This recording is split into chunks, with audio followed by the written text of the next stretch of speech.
Saya setiap kena cahaya matahari, kenapa ya selalu sakit dan mata merah?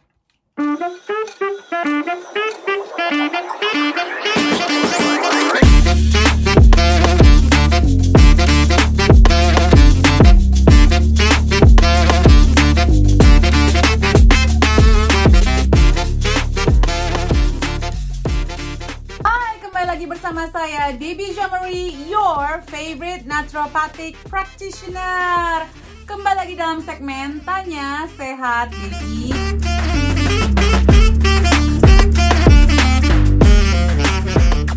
Di minggu terakhir bulan Maret 2024, OMG, sudah mau selesai aja nih bulan Maret. Bulan depan bulan April teman-teman. Ayo, semua rencana-rencana di awal tahun sudah dilaksanakan belum? Udah ditonton ulang belum micro habitnya? Ayo teman-teman, jangan lupa kita ada bagi-bagi hadiah. Satu paket panci salad master senilai hampir 50 juta rupiah bagi teman-teman yang subscribe dan juga forward share video-video di kanal YouTube ini dan juga Root of Life TV ya. Oke, semangat. Nanti lebaran pakai panci sultan baru. Yuk kita mulai, aku udah malam nih syutingnya, muka udah capek. Nggak apa-apa deh, daripada nanti nunggu nanti malah kelupaan lagi. Kita do the Tanya Sehat Debbie, tapi abaikan wajah saya sudah capek ini ya, sudah malam soal di sini. Oke, dari Endah Biu. Bu Deb, saya setiap kena cahaya matahari, kenapa ya selalu sakit dan mata merah? Ini sebentar saya taruh di atas ya biar mata saya searah dengan kameranya. Ini namanya adalah light sensitivity atau photosensitivity. Bisa banyak penyebabnya, apalagi kalau pakai sakit kepala berarti ada migrain nih, migrain yang dicetus oleh light sensitivity. Beragam bisa menjadi pencetusnya. Yang pertama, kalau ini baru kejadian, ada juga hubungannya sama stress level. Anxiety, lagi stres apa enggak, lagi meningkat enggak stresnya. Saya biasanya pakai ini kalau saya lagi mengalami yang namanya misalnya kurang tidur, ya lagi banyak stres. Waktu saya baru balik dari Indonesia kan saya juga ada jet lag ya. Jet lag tuh mencetus juga. Jadi saya bisa pakai ini kalau keluar, kalau malam pakai yang warna oranye. Nah, ini bagus sekali ya untuk membantu memblok sinar UVA. Nah, tetapi ada kemungkinan juga ininya juga kering ya, korneanya kering. Jadi asupan air putihnya bagaimana? Kekurangan nutrisi, beberapa nutrisi dapat juga menyebabkan kondisi ini. Seperti misalnya kekurangan lutein dan beta karotin. Vitamin A, jadi makan makanan yang berwarna kuning, berwarna oranye, daripada makan nasi terus sebagai bahan makanan utama. Kenapa enggak diganti pakai labu, ubi merah? Ini bagus sekali teman-teman. Jadi saya tuh selalu memvariasikan sumber makanan saya. Karena kalau enggak gitu kita gampang banget kekurangan nutrisi teman-teman, ya kan? Dan banyak yang bilang, kalau sama Bu Debbie banyak banget suplementasinya. Ya enggak juga sih, kalau makannya bener, semua berwarna-warni dikonsumsi, mungkin juga kebutuhan suplemennya ya hanya memang yang kekurangan saja. Tapi kalau makannya juga tidak dipantau, banyak yang kekurangan, pasti akan terjadi.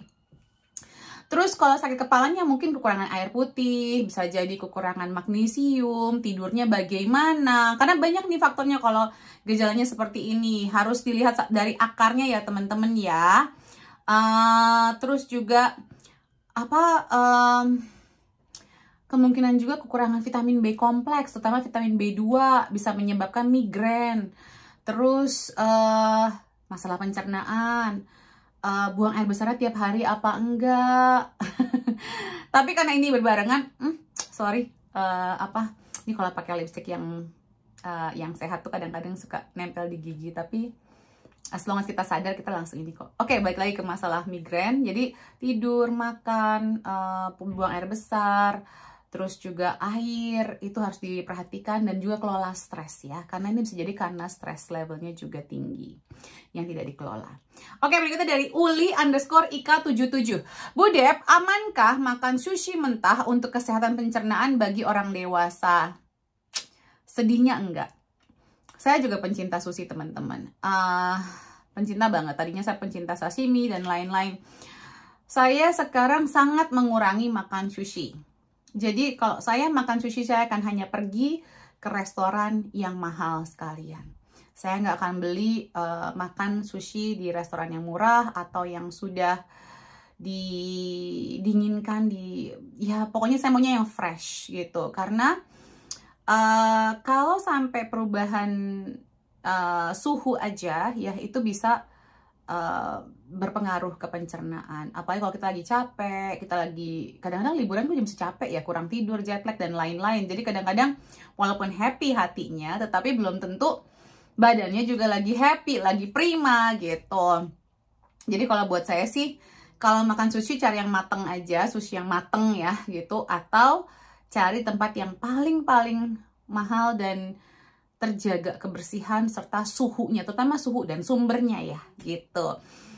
Karena sekarang saya kalau makan ikan aja saya milih yang wild caught. Wild caught itu adalah yang berasal dari perairan dalam yang ditangkap atau dijaring ya secara wild, bukan yang di farm atau diternakan gitu. Karena kemungkinan ada parasitnya dan kekurangan nutrisi bisa tinggi, dan pola makannya juga pasti kan diberikan pakan yang dibuat di pabrik gitu ya.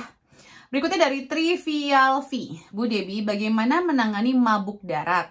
Waktu kecil bisa 5 kali dalam perjalanan 9 jam. Ini salah satu buktinya. Sekarang tukang jalan, malah saya pernah jadi pramugari 6 bulan. Hebat ya. Tapi ini sebenarnya ya, kalau zaman dulu saya, ya mungkin saya dulu dikasih sama mama saya antimo ya, kayak most of Indonesian kids. Kalau yang suka mabok gitu ya, aduh saya tuh parah banget dulu maboknya, literally maboknya tuh parah banget. Kayaknya nggak bisa tuh saya tuh jalan-jalan tuh kayak pasti aja bermasalah. Makanya kayaknya baru umur berapa ya saya tuh jalan-jalan naik pariwisata gitu ya, jadi cukup mengganggu. Tapi kemarin saya ada pengalaman dengan ponakan saya, jadi nurun nih penyakit saya ke ponakan saya. Nah sebenarnya teman-teman itu ada hubungannya dengan keracunan atau tingginya level arsenik dalam tubuh kita. Sebagai orang Indonesia ini kemungkinannya besar sekali. Kenapa? Karena kita makan beras atau nasi setiap hari. Jadi nasi atau berasnya ya mengandung arsenik, makanya sebaiknya kalau memasak beras itu rendam dulu, habis direndam dimasak dengan air mendidih selama 5 menit, kayak diaronin dulu teman-teman. Habis itu dibuang airnya, habis itu baru dikukus, baru kita nikmati sebagai makanan. Nah, saya bisa menyarankan ada namanya homeopati, namanya arsenicum. Arsenicum bisa diberikan sebelum kita bertraveling, kalau diberikan secara rutin, itu bisa membantu masalah ini. Ini terbukti di ponakan saya ya, karena saya tuh tukang jalan. Ponakan saya datang ke UK, terus kita jalan-jalan tuh dia dikit-dikit muntah, terus jadi nggak mau makan karena takut pas makan muntah gitu loh. Jadi bisa dicoba ya. Berikutnya dari Desita Putri Niranda. Bu Deb, kalau St. John's Wort dan ashwagandha, bukan ashwabedana, ashwagandha. Untuk cemas khawatir yang mana? Yang ashwagandha, Bu. Ashwagandha. Ya, itu bagus sekali untuk menzenkan. Jadi itu adaptogen namanya, untuk membantu kita merespon stres kehidupan, beban kehidupan ini. Oke? Berikutnya dari Selinofilia. Bu Deb, hai Bu Deb, saya ingin bertanya, 3 minggu terakhir saya alergi dingin karena hujan terus. Saya harus gimana, Bu? Ini juga. Makanya saya tuh sebenarnya tuh dulu banyak banget ya penyakitnya, aneh-aneh semua gitu ya. Saya juga dulu dibilang begitu. Saya tuh bujuranan mulu, nggak bisa dingin. Ya ampun, angin. Jadi kalau naik mobil mabokan. Tapi kalau dibuka langsung kena angin, wah langsung deh biduran. Bibir saya tuh busuk kayak bebek gitu. Ini kan bibir saya ini asli loh. Udah segini tebalnya ya. Dulu tuh lebih tebal. Jadi literally tuh kan orang kalau tambah berumur tuh tambah menipis ya bibir ini, jadi dulu tuh lebih tebel gitu. Kalau dulu itu tuh bisa segini, saya tuh biasanya selalu pakai apa kayak masker gitu ya kalau mau sekolah gitu.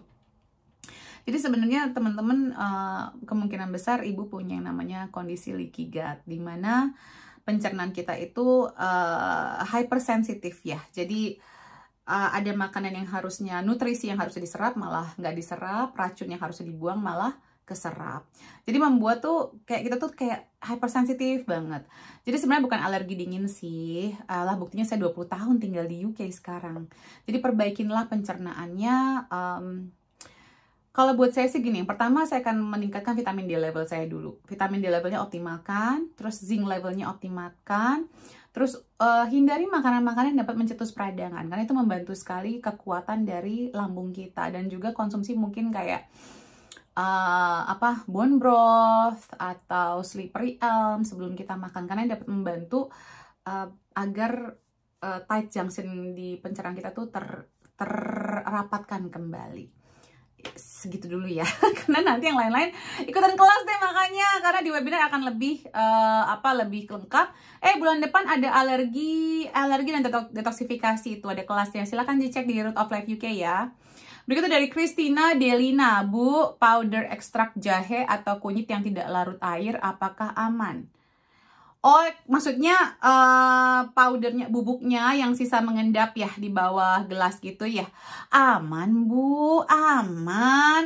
Lah kan ini makanan, sama kalau Ibu makan sayur kan itu kayak seratnya Ibu telan juga. Kenapa jadi ketakutan sama jahe sama kunyit? Maksudnya it's good, Bu. Justru malah serat-serat ini yang nanti membantu mikrobiota Ibu berkembang biak, malah itu nanti membunuh bakteri-bakteri tidak baik dan parasit-parasit dalam tubuh Ibu gitu loh.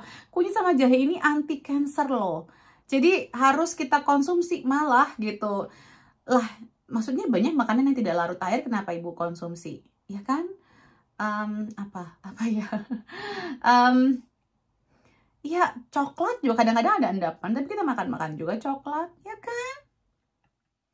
Berikutnya dari Ibu Shirley Hartono. Bu Dep, cara mengolah ikan agar anak-anak suka dibikin apa ya? Dibikin empek-empek. Dibikin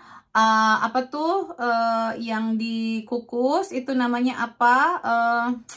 Kok saya tiba-tiba lupa sih, pepes. Dibikin sup. Ya kalau saya suka ya. Ibu juga bisa bikin kayak sup lemak gitu ya. Tapi nanti di blender, Bu, di blender dihalusin, terus bisa juga ditaruh di kulkas, di freezerin jadi kayak es gitu, jadi kayak es asin. Nah itu oke banget tuh kalau anaknya lagi males ngunyah gitu loh, males makan. Itu salah satu tips saya untuk picky eater ya gitu. Ikan diapain lagi ya? Ikan ya dibikin bakso-baksoan, campurin jadi bola-bola ikan. Ponakan saya tuh pertama kali makan ikan dibikin ini bola-bola nasi dicampurin, terus dipakein sedikit rumput laut juga bisa, pakein biji-bijian juga bisa ya, kreatifin Bu. Apalagi ya, ikan.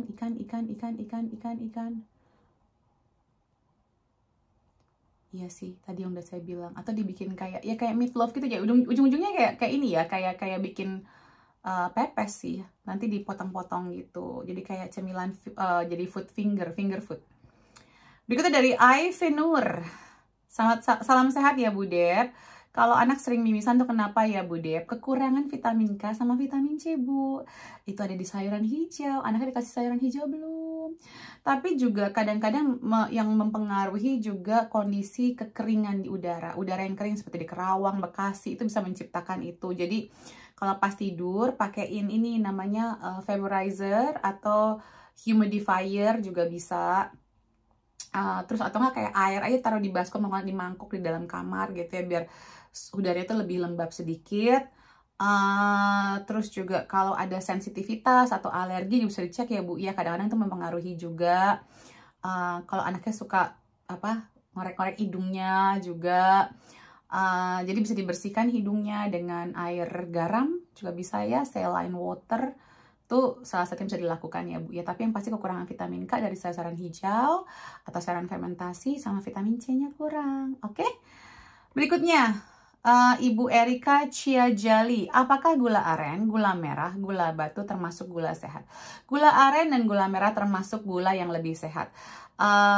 Indeks glikemiknya lebih rendah dan dia memiliki tambahan-tambahan nutrisi mineral. Oke? Kalau gula batu saya sih akan hindarin dulu. Yang lebih saya memilih adalah gula aren atau gula merah. Berikutnya dari Rio_Debbie. Sarapan nasi, sayur, dan lauk sehat tidak, Bu? Saya dari kecil terbiasa sarapan nasi. Nah sekarang gini ya teman-teman ya, ini memang kebiasaan, tetapi kan bukan berarti kita harus mengikuti kebiasaan yang diberikan orang tua kita. Kalau kita nggak mau punya penyakit yang sama dengan orang tua kita, sebaiknya kita merubah pola makan orang tua kita. Sayurnya berapa banyak? Lauknya apa gitu? Ayam goreng kah? Telur goreng lah? Apakah ini goreng-gorengan nih? Sangat sangat tidak jelas di sini. Nasinya seberapa banyak gitu. Sebenarnya nasi boleh aja, tapi kan masih banyak jenis karbohidrat lainnya. Kenapa nggak divariasikan gitu? Kenapa harus sama terus setiap hari? Saya juga dulu begitu, percaya deh Bu, saya juga sama. Orang saya dibesarkan sama orang tua orang Indonesia juga ya. Tapi sekarang saya bisa tuh merubah itu. Kadang-kadang saya minum smoothies, kadang-kadang saya cuman makan apa gitu ya. Jadi sayurannya berapa banyak? Sayuran harus lebih banyak, protein juga harus lebih banyak, lemak sehatnya juga ada gitu. Nanti nasi cuma buat nambahin dikit aja gitu. Jadi fokusnya bukan di nasi. Kita harus berubah ini loh, nasi udah mahal, dan ingat nasi kita tuh impor loh, bukan kita yang mengekspor. Semoga menjawab ya Bu, bukannya nggak sehat, tapi jadi bisa kurang sehat, tergantung sayur berapa banyak dan lauknya apa dan berapa banyak lauknya. Oke, semoga bermanfaat teman-teman semua. Good luck ya yang mau ikutan giveaway Panci Salad Master. Jangan lupa untuk share dan subscribe. Salam sehat selalu. Salam